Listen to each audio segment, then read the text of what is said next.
So I came across this multi-step form yesterday, and it struck me as a really good example of how not to build a form.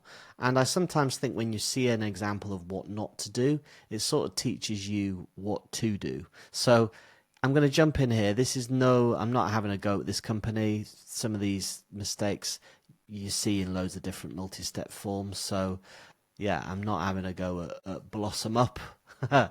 So the first thing that I don't like about this quiz is the size of the question, where it's really a statement. Okay, so if I click onto here, you see this is the statement, the question.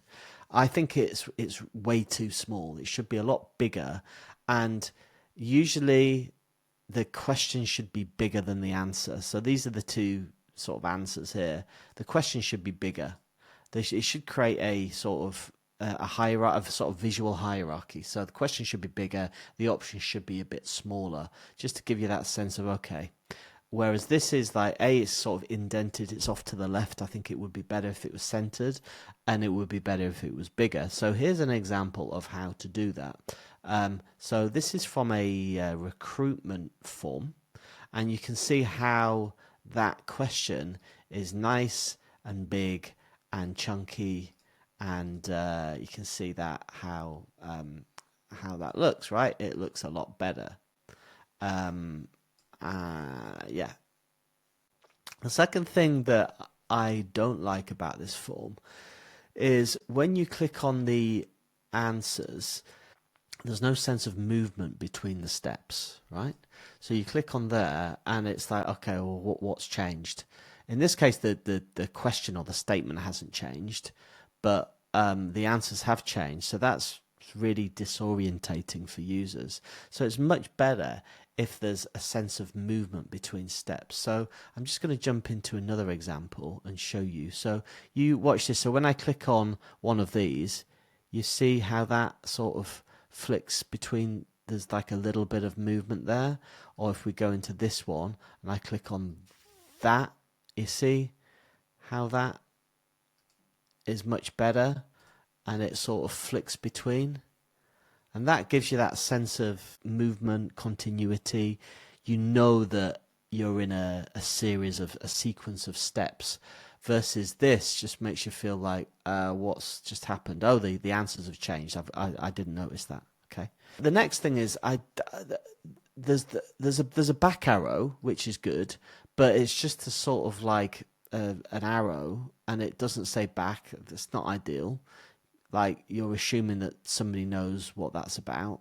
But also there's no continue button, and I always think that these forms look better when there's some sort of button at the bottom. Even if in this case you notice that the next button isn't used, you click on that and it just takes you through. But still having that next button or that continue button gives you that sense of, okay, this is a forward process that I'm working my way through. And sometimes there are steps when you need to fill something in.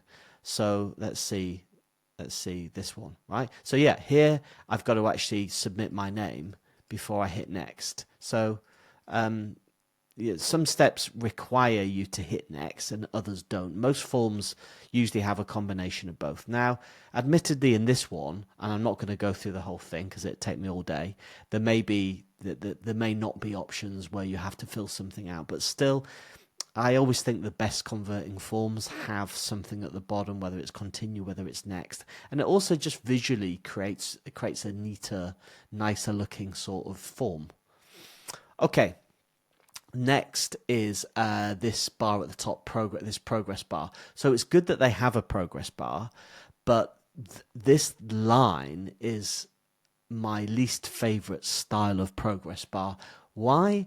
Because I think it's too subtle. It's not obvious enough that you're working through a form, right? So especially in this one, because the increments are so small, that, I mean, that was almost, it was barely noticeable. So you're not getting a sense of like, okay, well, I'm working through this thing. I think in this case they'd be better off having fewer, smaller steps, having sort of bigger jumps between the steps, and just completely reimagining the progress bar. So examples of progress bars that I think are more effective. So if we go back to this one, you see these dots here. Oops, these dots here are nice. Yes, in the next month, you see these dots kind of like give you a nice sense of moving through a process. This is a line again, but the line is sort of constrained within the body of the form, and it's more obvious that it's kind of more obvious what's going on, I think, rather than having the line across the top.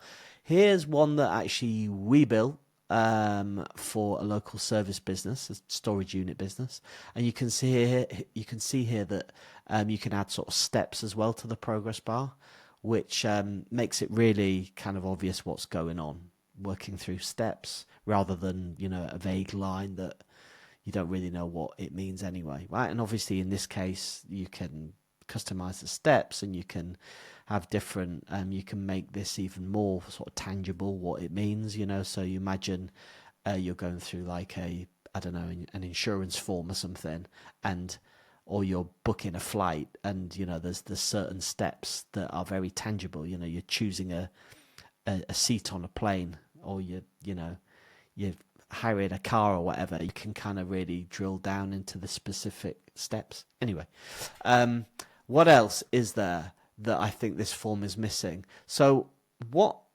let's go back to this one, right? So this one, this sort of personalization at the top, I think is really effective. So this guy, now I'm not suggesting like you stick a guy like this at the top of this form, although who knows, it could work. But having some degree of personalization really helps, because why not? Like rather than having a pretty kind of barren looking, scarce, sparse form, having somebody at the top, whether it's a man or it's a woman, whoever it is, that kind of makes you feel like you're working through it with them, I think would be interesting. Who knows? You could test it, see if it works. But an element of personalization, I think, would really help here. Yeah. Okay. I think they're my sort of main issues with the form. I think this logo would be better if it was centered, and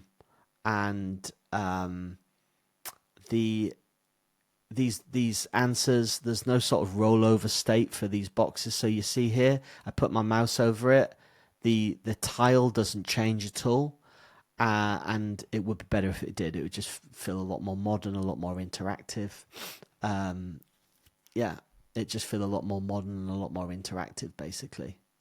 So anyway, there are some improvements that you could apply to your own form.